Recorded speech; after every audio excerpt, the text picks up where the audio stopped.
नमस्कार दोस्तों, कैसे हैं आप लोग। दोस्तों मैं अतुल शर्मा एक बार फिर स्वागत करता हूं आपका अपने इस YouTube चैनल पर जिसका नाम है एग्रीकल्चर गुरुदेव। दोस्तों मैं आज आपके लिए एक नया टॉपिक लेके आया हूं, एनिमल डिजीजेज, पशुओं में होने वाली बीमारियां। दोस्तों आज मैं आपको कंप्लीटली एनिमल डिजीजेज के बारे में बताऊंगा। अगर आप नए हैं चैनल तो चैनल को सब्सक्राइब कर लें, वीडियो को अंत तक देखें। इसके बाद अगर आपको वीडियो अच्छा लगता है तो वीडियो को एक बार शेयर जरूर कर दें। चलिए दोस्तों चलते हैं और हम जानते हैं एनिमल डिजीजेज के बारे में। दोस्तों अगर हम बात करें एनिमल डिजीजेज की तो सबसे पहले हम बात करते हैं क्लासिफिकेशन, यानी कि पशुओं की बीमारी को किस तरीके से क्लासिफाई किया गया है। तो अगर हम बात करें पहले on the basis of genesis, यानी कि पशु में रोग पैदा होने के आधार पर कितने तरीके से डिवाइड किया जा सकता है। दोस्तों मैं आपको बताता हूं कि लगने के आधार पर रोग तीन तरीके से हो सकता है। पहला है हेरिटेबल रोग या हेरिटेबल डिसीज, या इसको हम कहते हैं हिंदी में पैतृक बीमारियां। दूसरा है कॉन्जेनिटल डिसीज, यानी कि इसको कहते हैं जन्मजात रोग। और तीसरा है एक्वायर्ड डिसीज, यानी कि अर्जित रोग या बाद में लगने वाला रोग। दोस्तों रोग तीन तरीके के होते हैं। पहले बात कर लेते हैं हेरिटेबल डिसीज के बारे में। इसको हिंदी में कहा जाता है पैतृक रोग। हिंदी में क्या कहा जाता है? पैतृक रोग। देखिए दोस्तों नाम से स्पष्ट हो रहा है पैतृक रोग। ये कैसा रोग है? ये ऐसी बीमारी है जो किसी जानवर में उसके माता पिता से जीन का जब एलील फॉर्मेशन होता है उसी समय माता पिता से संतान में आ जाती है। यह डिसीज ऐसी डिसीज है जो बच्चे के पैदा होने के पहले ही क्या होती है, माता पिता से संतान में ट्रांसफर होती है, पीढ़ी दर पीढ़ी ट्रांसफर होती है, जेनेटिक टू जेनेटिक्स क्या हो जाती है, जनरेशन टू जनरेशन ये क्या होती है, ट्रांसफर होती जाती है। ऐसी बीमारी को हम कहते हैं हेरिटेबल डिसीज। अगर बात करें इसके एग्जांपल्स की तो इसका सबसे अच्छा एग्जांपल हीमोफीलिया है। इसका सबसे अच्छा एग्जांपल क्या है? हीमोफीलिया, यानी कि डर लगना। हीमोफोबिया का मतलब ये होता है किसी एक चीज से, किसी पर्टिकुलर चीज से क्या होने लगता है, डर लगने लगता है। आपने देखा होगा जनरल कुछ व्यक्ति ऐसे होते हैं जिनको बहुत ज्यादा डर लगता है, वो हर चीज से डर जाते हैं और उनकी क्या होता है, वो जेनेटिक टू जेनेटिक क्या होता है, वो डिजीज ट्रांसफर होती जाती है। दूसरी बात करें बेटा हम कॉन्जेनिटल डिसीज के बारे में। कॉन्जेनिटल डिसीज ऐसी डिसीज होती है जो किसी जानवर में पहले से नहीं होती लेकिन बच्चे को मां के गर्भ में लग जाती है। मां के गर्भ में जब बच्चा होता है तब उसको ये रोग लग जाता है, इसलिए इसे क्या कहा जाता है, जन्मजात रोग भी कहा जाता है।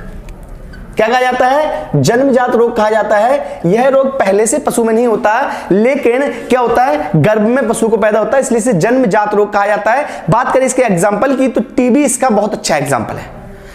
एक टीबी होती है कॉन्जेनिटल टीबी, वो क्या होती है, वो गर्भ में लगती है। इसके बाद बात करें हम, इसके बाद हो जाए बच्चे का गिर जाना, एबॉर्शन, या इसको हम कहते हैं गर्भपात हो जाना। ये किसका है? कॉन्जेनिटल डिसीज का एग्जांपल है। बात करें एक्वायर्ड डिसीज, या इसको हिंदी में कहा जाता है अर्जित रोग। क्या कहा जाता है? अर्जित रोग। अर्जित रोग क्या होते हैं? ऐसे रोग जो बच्चे के पैदा होने के बाद बाहरी दुनिया में आके लगते हैं, या दूसरी भाषा में कहें ऐसे डिजीज जिनके फैलने के कारण बाद में होता है या बाद में फैलते हैं, ये किसी न किसी रोग कारक के द्वारा बाद में पशुओं में फैलते हैं। जैसे किसी वायरस के द्वारा होने वाली बीमारी या बैक्टीरिया के द्वारा होने वाली बीमारी, जैसे एंथ्रेक्स है, एफएमडी है, लंगड़ी है। ये सारे ही डिसीज जो है वो कौन से हैं? एक्वायर्ड डिसीज या अर्जित बीमारियां हैं। आपको क्लियर हुआ होगा, समझ में आ गया होगा। एक बार मैं जल्दी से दोबारा से क्लासिफाई करता हूं। On the basis of genesis, यानी कि पशुओं में फैलने के आधार पर रोग कितने प्रकार के होते हैं? तीन प्रकार के। पहला हेरिटेबल डिसीज, ऐसे डिसीज जो क्या होते हैं, पैतृक होते हैं, जो माता पिता से संतान में जनरेशन टू जनरेशन ट्रांसफर होते हैं। ऐसे डिसीजों को पैतृक डिसीज कहा जाता है। फॉर एग्जाम्पल मैंने बात की थी हीमोफोबिया। हीमोफोबिया यानी कि डर लगने वाली बीमारी क्या कहलाती है? हेरिटेबल डिसीज है। दूसरी बात करें कॉन्टिजेंटल डिसीज। कॉन्टिजेंटल डिसीज क्या है? ऐसी बीमारियां जो न तो माता पिता में होती हैं पहले से, ना बच्चे में होती हैं, लेकिन बच्चे में गर्भनाल के अंदर, यानी कि जब गर्भ में होता है बच्चा उस समय पे ये बीमारी लगती है। इसमें एग्जांपल की बात करें तो कॉन्टिजेंटल टीबी आती है। इसके अलावा एक डिसीज और आती है जिसका नाम क्या है? गर्भपात या एबॉर्शन। तीसरी बात करें एक्वायर्ड डिसीज। एक्वायर्ड का मतलब होता है पैदा करना, पालना बाद में, यानी कि ये जन्म के बाद में लगती हैं। ये कब लगती हैं? जन्म के बाद में, इसलिए इन्हें अर्जित बीमारियां या कमाने वाली बीमारियां भी कहा जाता है। ये हमने बाद में अर्जित की हैं। इसमें क्या आता है? पशुओं की बात करें तो एंथ्रेक्स आता है, एफएमडी आता है, लंगड़ी आता है, गलघोंटू आता है। ये सारे ही क्या है? अर्जित रोग के एग्जांपल है। तो देखिए दोस्तों दूसरा हमारा टाइप है on the basis of causative agent. मतलब कोई भी रोग किस कारण से फैल रहा है, यानी कि उसका फैलने का कारण क्या है, इसके आधार पर रोगों को दो तरीके से बांटा गया है। एक है स्पेसिफिक डिसीज और दूसरा होता है नॉन स्पेसिफिक डिसीज। कौन सा होता है? एक होता है स्पेसिफिक डिसीज और दूसरा होता है नॉन स्पेसिफिक डिसीज। ठीक है, बात करते हैं स्पेसिफिक डिसीज की। स्पेसिफिक डिसीज क्या होता है? ऐसी बीमारियां जिनके फैलने का कारण निश्चित होता है, ऐसी बीमारियों को स्पेसिफिक डिसीज कहा जाता है। ऐसी बीमारियां जिनका फैलने का कारण निश्चित है उन्हें क्या कहा जाएगा? स्पेसिफिक डिसीज, और जिनके फैलने का कारण निश्चित नहीं है उन्हें कहा जाएगा नॉन स्पेसिफिक डिसीज। बात करें कैसे सर? ऐसे अगर आपको भी ध्यान दिया हो, आपको अगर हमें मलेरिया हो जाता है तो आप कहोगे सीधा सा सर मच्छर ने काट लिया होगा इसलिए मलेरिया हो गया। क्लियर? अगर आपको मलेरिया होता है तो आप कहोगे सर मच्छर ने काट लिया है, आपको मलेरिया हो गया है। अगर आपका कभी ऐसा होता है गैस बनने लगती है पेट में, या कभी आपको उल्टियां होने लगती है, कभी दस्त होने लगते हैं, तो क्या कहते हैं? पता नहीं क्या खा लिया, किस वजह से क्या हो रहा है, हमें उल्टी या दस्त हो रहे हैं। यानी कि जिनका कारण निश्चित नहीं है उन्हें कहा जाता है नॉन स्पेसिफिक डिसीज, और जिनका कारण निश्चित होता है उन्हें कहा जाता है स्पेसिफिक डिसीज। क्लियर हो रहा है कि नहीं? स्पेसिफिक मतलब जिनका फैलने का कारण, जिनका कॉजल एजेंट जो हो वो निश्चित हो। अगर ऐसा हुआ है तो किस कारण से हुआ है, अगर ये पता हो तो ये स्पेसिफिक डिसीज कहा जाएगा। लेकिन किसी डिसीज का कारण निश्चित ना हो, ऐसा हुआ है किस कारण से हुआ है ये निश्चित ना हो, उसे कहेंगे नॉन स्पेसिफिक डिसीज। क्लियर है? स्पेसिफिक डिसीज की बात करें तो दो तरह की होती है, एक होती है इन्फेक्शियस डिसीज और होती है नॉन इन्फेक्शियस डिसीज। ऐसी डिजीज जो इन्फेक्शन पैदा करती है, हम दूसरी भाषा में कहें ये एक जगह से दूसरी जगह तक किसी एजेंट के द्वारा, किसी बैक्टीरिया के द्वारा जा सकती हैं। ये स्वस्थ पशु को एक बीमार पशु से लग सकती हैं, ऐसी बीमारियों को इन्फेक्शियस डिसीज कहते हैं। और ऐसी बीमारियां जो एक पशु से दूसरे स्वस्थ पशु में नहीं लग सकती उन्हें कहते हैं नॉन इन्फेक्शियस डिसीज। बात समझ में आ रही है? पहले अच्छा इसके पहले हम एग्जांपल देख लेते हैं स्पेसिफिक डिसीज के क्या क्या एग्जांपल हैं। जितने भी रोग जो मैंने आपको पढ़ाए थे अर्जित रोग में, जैसे एंथ्रेक्स हुआ, लंगड़ी हुआ, पशु प्लेग है, एफएमडी है, ये सारे किसके हैं? स्पेसिफिक के हैं। अगर बात करें नॉन स्पेसिफिक की तो गैस बनना, उल्टी होना, दस्त होना, ये सभी किसके हैं? नॉन स्पेसिफिक के हैं। अब स्पेसिफिक को दो तरीके से, एक इन्फेक्शियस और एक नॉन इन्फेक्शियस। इन्फेक्शियस मैंने अभी बताया था, ऐसा डिसीज जो एक जगह से दूसरी जगह ट्रांसमिट हो सकता है। जो क्या हो सकता है? स्वस्थ पशु को एक बीमार पशु से लग सकता है, उन्हें कहा जाता है इन्फेक्शियस डिसीज, और जो स्वस्थ पशु से बीमार पशु में नहीं लग सकता उन्हें कहते हैं नॉन इन्फेक्शियस डिसीज।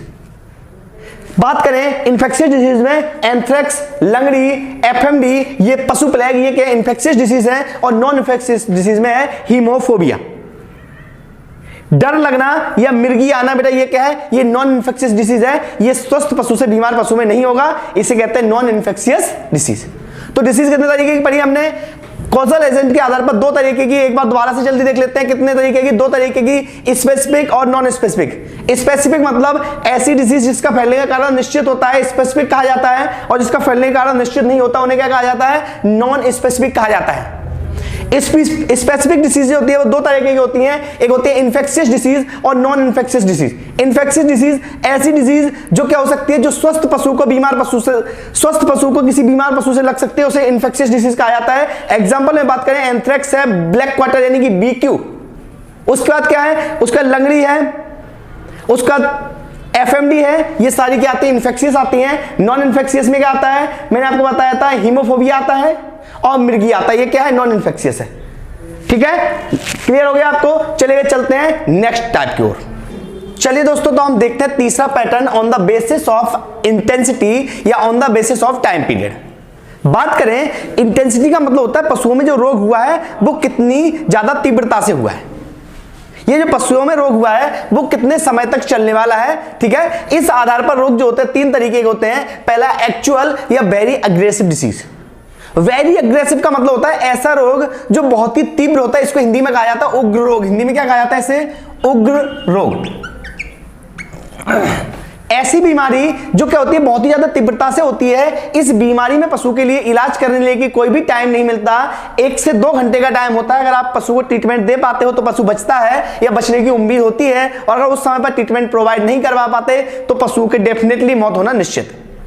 ऐसी बीमारी जिसके लिए जो क्या होता है बहुत ज्यादा तीव्रता से होती है, इसमें पशु को जो कैरेक्टर्स होते हैं बहुत जल्दी दिखाई देने लगते हैं।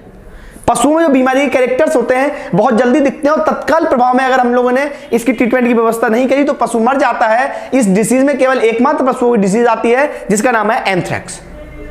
एंथ्रेक्स एक ऐसी डिसीज है जो क्या होती है, वेरी अग्रेसिव डिसीज होती है। इसे ही एक्चुअल डिसीज या वास्तविक डिसीज का नाम भी दिया गया। बात करें दूसरी की तो दूसरी है अग्रेसिव डिसीज। अग्रेसिव डिसीज का मतलब क्या है, अग्रेसिव ये वेरी अग्रेसिव यानी कि अति उग्र, इसको कहा जाता है अति उग्र है ये, है ना, इसको कहा जाता है उग्र रोग। क्या कहा जाता है, उग्र रोग। यानी कि ऐसा रोग जो क्या होता है, जो बहुत तीव्रता से तो आता है लेकिन इसमें क्या होता है, ये लक्षण थोड़ी सी देर में प्रकट करते हैं और इस रोग में थोड़ा सा हमें क्या होता है, ट्रीटमेंट करने का टाइम मिल जाता है। इसके एग्जाम्पल की बात करें तो इसका पहला एग्जाम्पल है एंथ्रेक्स। यहां पर क्या एग्जाम्पल था, ओनली एंथ्रेक्स एग्जाम्पल था। इसमें एग्जाम्पल क्या है, एंथ्रेक्स है। इसमें एग्जाम्पल वीक्यू है, ब्लैक क्वार्टर। इसमें एग्जाम्पल एचएस है, हीमोरेजिक सेप्टिसिमिया। ये एग्जाम्पल किसके हैं, उग्र डिसीज के। अब आप कहोगे सर एंथ्रेक्स इसमें भी है, एंथ्रेक्स इसमें भी है, तो आपको याद रखना है, ये क्वेश्चन कई बार आपके एग्जाम में पूछा गया है। आपको याद रखना है कि ऐसा कौन सा डिसीज है जो उग्र और अतिउग्र दोनों अवस्था में आता है। तो एंथ्रेक्स एक ऐसी बीमारी है जो उग्र अवस्था में भी आती है और अतिउग्र अवस्था में भी आती है। अगर बात करें हम यहाँ पे अतिउग्र स्टेज में, जब ये अतिउग्र अवस्था में आती है तब इसमें पशु की मृत्यु दर जो होती है 99.99% होती है अप्रोक्सीमेट। यानी कि अगर पशु में अतिउग्र अवस्था में अगर एंथ्रेक्स आया है तो पशु की मृत्यु होना निश्चित है, लेकिन जब उग्र स्टेज में आता है तो इस पे जो डेथ रेट होती है 90%। क्लियर है दोस्तों। बात करें शॉर्ट टर्म डिसीज के बारे में, मतलब ऐसी डिसीज है जो क्या होती है, जो अपनी बीमारी में काफी लंबे समय तक चलती हैं, काफी लंबे समय तक चलती है और इससे क्या होता है, इसके उपचार के लिए इसमें बहुत लंबा टाइम मिलता है। फॉर एग्जाम्पल इसमें क्या आता है, इसमें आता है टीबी आती है। टीबी के अलावा इसमें क्या आता है, इसमें टीबी के अलावा आता है श्वास की बीमारी। ये सारी ही बीमारियां क्या है, शॉर्ट टर्म डिसीजेज है। क्लियर हो रहा है दोस्तों कि नहीं। एक बार फिर जल्दी से देख लेते हैं। On the basis of intensity और टाइम पीरियड, यानी कि तीव्रता और समय के आधार पर डिसीज कितने प्रकार की होती है, तीन तरह की। पहले एक्चुअल डिसीज या वेरी एग्रेसिव डिसीज, दूसरी है अग्रेसिव डिसीज और तीसरी है शॉर्ट टर्म डिसीज। बात करें एक्चुअल डिसीज या वेरी एग्रेसिव डिसीज की तो इसमें केवल एकमात्र एग्जांपल है आपके सिलेबस में एंथ्रेक्स। एंथ्रेक्स एक ऐसी डिसीज है जो कि अति उग्र अवस्था में आती है। अगर इस अवस्था में इस डिसीज में इलाज करने के लिए टाइम पीरियड जो होता है बहुत कम होता है। इसमें 99.9% जो है मृत्यु दर है अगर हम बात करें एंथ्रेक्स के केस में। दूसरी डिसीज है अग्रेसिव डिसीज या उग्र डिसीज। इसमें क्या आता है, एंथ्रेक्स आता है, बीक्यू आता है, एचएस आता है, एफएमडी भी इसी में आता है, गलघोंटू आता है। इसमें बहुत सारी बीमारियां हैं। इसमें क्या है, तीसरी बात है शॉर्ट टर्म डिसीज की, यानी कि ये क्या होता है, इसमें लक्षण धीरे धीरे प्रकट होते हैं और ये डिसीज लंबे समय तक चलती है। इलाज के लिए से पर्याप्त टाइम मिल जाता है और मृत्यु दर जो होती है वो ना के बराबर होती है, ये 10 to 20% होती है। इसमें क्या होता है, टीबी आता है, टीबी के बाद श्वास रोग क्षय की बीमारी, क्षय या टीबी एक ही बात है, उसके बाद श्वास बीमारी आती है, अस्थमा जिसको बोल सकते हैं। क्लियर है दोस्तों। चलिएगा चलते हैं हम नेक्स्ट टाइप की ओर। चलिए दोस्तों, तो अब हम देखते हैं चौथे और लास्ट क्लासिफिकेशन के बारे में। इसका नाम है स्पेसिफिक क्लासिफिकेशन ऑफ डिसीजेज। कुछ विशेष प्रकार से डिजीजेज को क्लासिफाई किया गया है। इसमें पहला है बैक्टीरियल डिसीजेज, यानी कि ऐसी बीमारियां जो बैक्टीरिया की वजह से फैलती हैं, जो जीवाणु की वजह से फैलती है, ऐसी डिसीजेज को बैक्टीरियल डिसीजेज कहा जाता है। इसके एग्जांपल की बात करें तो क्या क्या है, एंथ्रेक्स है, एचएस है, टीबी है और मैस्टाइटिस है यानी थनैला है। क्लियर है दोस्तों। किसके आधार पर, बैक्टीरियल डिसीजेज अगर हम बात करें तो बैक्टीरियल डिसीजेज कितनी हो गई, एंथ्रेक्स, एचएस, टीबी, मैस्टाइटिस, ऐसी कई बीमारियां हैं जो क्या है बैक्टीरियल डिसीजेज है। बात करें वायरल डिसीज के बारे में, ऐसी बीमारियां जो वायरस से फैलती हैं उन डिसीजों को वायरल डिसीज कह जाते हैं। इसमें क्या है, रिंडरपेस्ट है और दूसरा क्या है, एफएमडी। तीसरी बात करें पैरासाइटिक डिसीज, यानी कि ऐसी बीमारियां जो न तो बैक्टीरिया के द्वारा फैलती हैं, ना वायरस के द्वारा फैलती हैं, या पैरासाइट के द्वारा फैलती हैं, परजीवियों के द्वारा फैलती हैं। ऐसे जीव जो पशुओं के ऊपर पहले से रह रहे हैं उनके द्वारा फैलते हैं, जैसे किल्ली है, जू, पिस्सू, इनके द्वारा जो फैलने वाली बीमारी होती है उन्हें क्या कहा जाता है, पैरासाइटिक डिसीज कहा जाता है। इसमें क्या है, कॉक्सीडियोसिस है और टिक फीवर है। तो दोस्तों ये था आपका क्लासिफिकेशन जिसको हमने पूरा किया है आज की वीडियो में। कल से हम एक एक करके बीमारियों को पढ़ेंगे। कल से anthrax, black quarter, HS, TB, mastitis, इन सभी बीमारियों के बारे में हम पढ़ने वाले हैं। तो तब तक के लिए धन्यवाद। और अगर आपने वीडियो को अभी तक शेयर नहीं किया और आपको वीडियो अच्छा लगा तो दोस्तों में जरूर शेयर कर दें। धन्यवाद दोस्तों।